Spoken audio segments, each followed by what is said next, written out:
conversar hoje novamente sobre transtorno afetivo bipolar. Vejam, para a gente conversar sobre transtorno afetivo bipolar, a gente precisa saber que esse transtorno ele é um transtorno do humor. Se eu perguntar para vocês o que é humor, a maioria das pessoas, no senso comum, responde que é estar triste ou estar alegre. E os componentes que formam o humor, eles vão muito além de estar triste ou estar alegre. O humor ele está intimamente relacionado com a energia física, com a energia psíquica, né? Ele está também relacionado com disposição ou com maior ou menor sensibilidade ao prazer e à dor. Ou seja, o humor não é somente estar triste ou alegre. Todos esses elementos que eu citei, no transtorno bipolar, eles podem ser afetados. Então, em alguns momentos, o paciente está mais sensível à dor, outros ele está mais sensível às coisas positivas. A disposição física desse paciente, a disposição psíquica, a energia física e psíquica, elas começam a se alternar. A necessidade de dormir, a necessidade de descansar também, elas se alteram. Ou seja, todas essas modificações, elas vão expressar no portador de transtorno afetivo bipolar através do quê? Através do comportamento. Sabendo disso, vamos conversar um pouquinho por onde transita esse humor dentro do transtorno afetivo bipolar.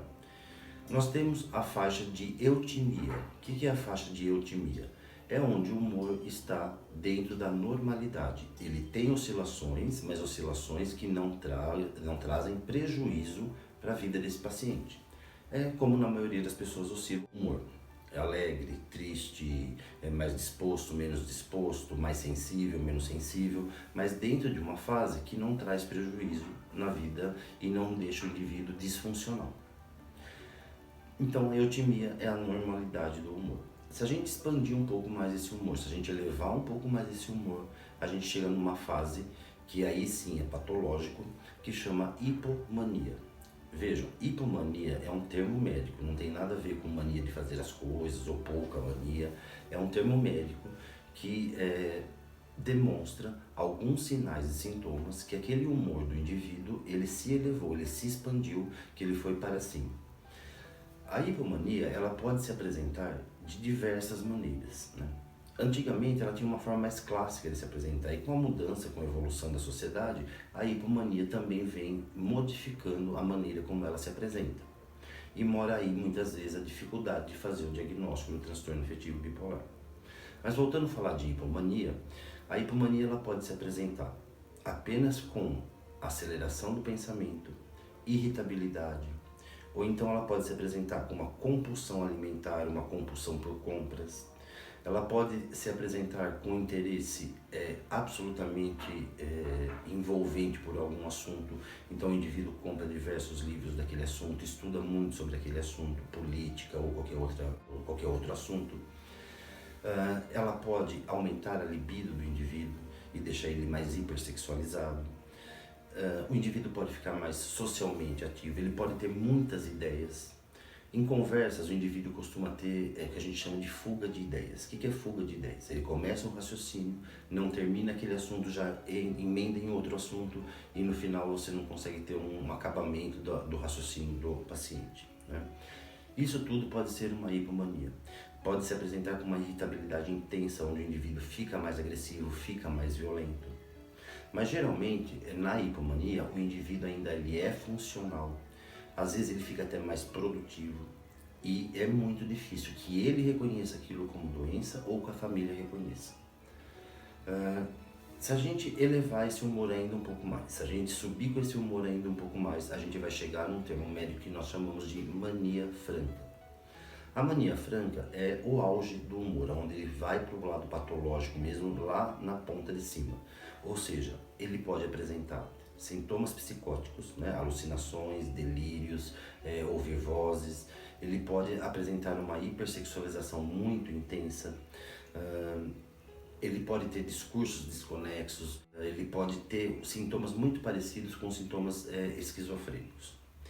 Mas é uma mania que está dentro do quadro bipolar. Muito bem. A outra fase, então, do transtorno bipolar é a fase depressiva. A fase depressiva ela é muito parecida com a depressão maior que a gente conhece, a depressão comum. Mas existem algumas diferenças sutis que faz com que o médico possa levantar a hipótese que aquela depressão pode ser uma depressão bipolar. E mais tarde, então, no vídeo eu vou falar para vocês quais são essas diferenças. Importante, então, para se fazer o diagnóstico é que eu reconheça ou um episódio na vida que seja de hipomania ou um episódio de mania franca. Porque o DSM-5, que é o Manual Diagnóstico Americano, ele pede que a gente reconheça para fazer o diagnóstico um episódio de mania ao menos na vida ou um episódio de mania franca e fases depressivas. Então, a dificuldade de fazer o diagnóstico é justamente reconhecer a fase de hipomania. Porque nem para o paciente aquilo é doença às vezes, ou então ele nem lembra de ter passado por isso. Às vezes o médico não faz aquela anamnese detalhada, trazendo desde a adolescência do paciente as fases do humor para ver se ele encontra ali, naquela história, um período de hipomania ou mania.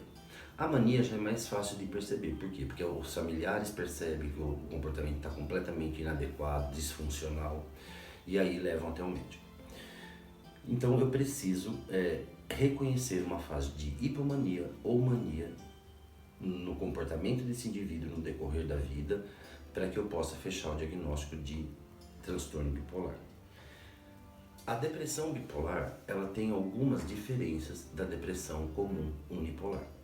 Por exemplo, se eu tiver um quadro de depressão antes dos 25 anos, isso é um preditivo, isso pode fazer a gente lembrar que essa depressão pode ser bipolar.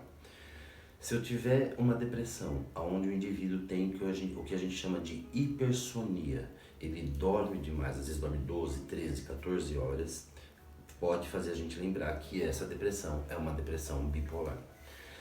Depressão com compulsões por doce, compulsões por carboidrato, compulsões por compra, isso também pode fazer a gente pensar já numa depressão bipolar. Quadros depressivos que cursam com comorbidade com dependência química também pode fazer a gente pensar em depressão bipolar.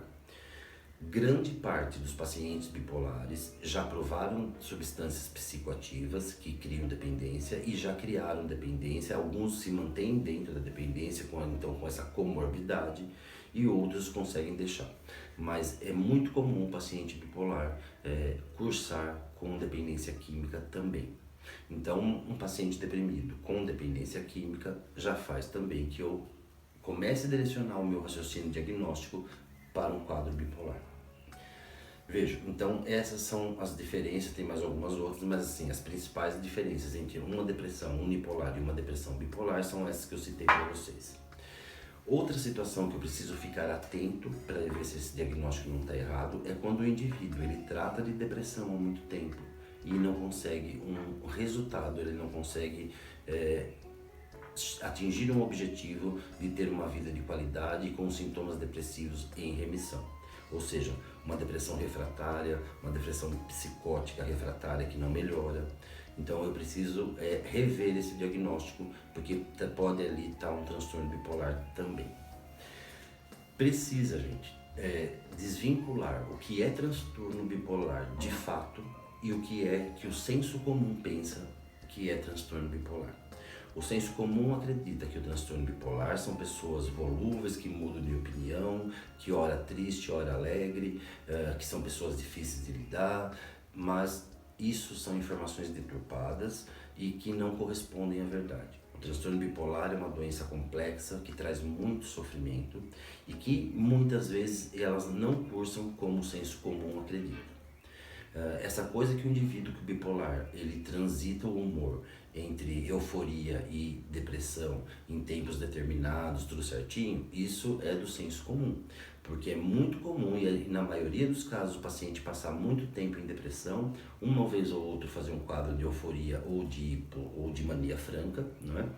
E ele viver mais parte da vida dele dentro do quadro depressivo. Por que é importante fazer o diagnóstico correto? Porque se esse paciente chega para mim no consultório em fase depressiva e eu medico com um antidepressivo, o transtorno bipolar ele vai ficar com características mistas, não é? E aí vai aumentar a possibilidade desse indivíduo cometer suicídio, ele vai entrar em sofrimento pior do que ele chegou. Então o tratamento correto só consigo se o diagnóstico estiver correto, ok? Então é importante que se faça o diagnóstico correto. A doença bipolar é uma doença que ela se expressa pelo comportamento. Então, quando eu tenho a mudança do humor, eu tenho a mudança de todos aqueles elementos que eu falei para vocês, do pensamento do indivíduo, do raciocínio, da energia, da libido. Quando eu tenho a mudança devido à doença, o comportamento daquele indivíduo vai ser modificado também. E quando esse indivíduo ele age sobre a égide do transtorno bipolar, praticamente não é o indivíduo que está agindo, e sim a doença. Então, relacionar comportamentos da patologia com o caráter do indivíduo, eu costumo dizer que só pode ter dois caminhos. Ou é a ignorância, ou então é a má-fé, não é, gente? Porque o portador de transtorno bipolar tem um sofrimento muito intenso. A literatura médica diz que para fazer diagnóstico é em torno de 11, 12, 13 anos tentando fazer o diagnóstico correto, então demora-se em torno de 10, 11 anos, né? E em 10, 11 anos esse paciente já sofreu muito.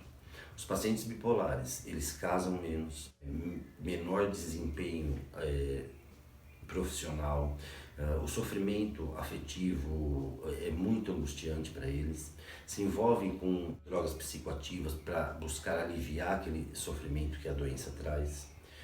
Porém, são pessoas que têm, isso já tem pesquisas falando, um QI mais elevado, são pessoas inteligentes, produtivas, são pessoas que têm grande capacidade de se darem bem na vida, tanto profissional como afetiva, mas se não tratam o transtorno bipolar, a doença rouba, a doença leva o indivíduo a situações que depois, mais tarde, podem no suicídio.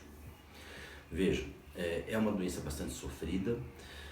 O indivíduo, às vezes, em mania ou hipomania, ele tem atitudes que fora da doença ele não teria, então não merece julgamento, merece tratamento, né? Então, se vocês se reconheceram nesses sintomas ou conhecem alguém, então eu peço que compartilhem nosso vídeo, assinem nosso canal no YouTube e passem essas informações, porque no caso do transtorno bipolar, conhecer a doença é ter uma melhor qualidade de vida.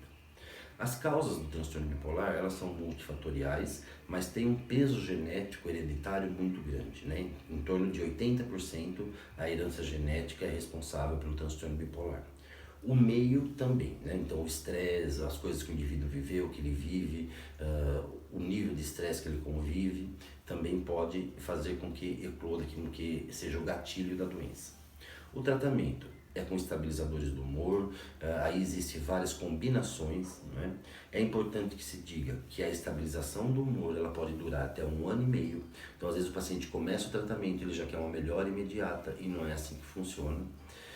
O tratamento também tem que ser acompanhado por um psicólogo através de psicoterapia, às vezes uma nutricionista, um preparador físico, porque atividade física, alimentação adequada, psicoterapia, mais o atendimento da psiquiatria é que faz esse tratamento ser bem sucedido, tá certo, gente? É uma doença grave, uma doença que traz sofrimento, mas se tratada, a vida é absolutamente normal. Então, até a próxima, eu agradeço por vocês replicarem o vídeo e assinar aí nosso canal do YouTube. Um abraço.